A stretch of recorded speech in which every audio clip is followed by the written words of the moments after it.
Sige, sandali lang. So, meron tayong ibibigay na medalya kay Jeff. Kay Jeffrey. Yes, sir. Babasahin ni Yuan yung kanyang citation. Yes, sir. General Headquarters, Armed Forces of the Philippines, Camp General Emilio Leonardo, Quezon City.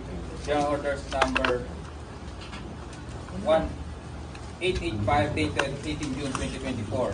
For having been seriously wounded while carrying out rotation and requisitioning mission to the BRP Sierra Madre LS-57 at the Yumin Shoal, West Philippine Sea on 17 June 2024 while on board the NAVSO Brigade Hull inflatable boat Breed number 1.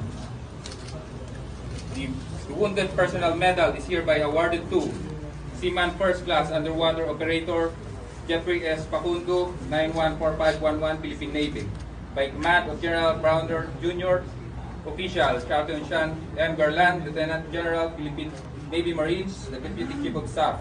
Signed, Bernardo R. Portes Jr., Brigadier General, Philippine Army, the Adjutant General. Ito, wounded personnel medal.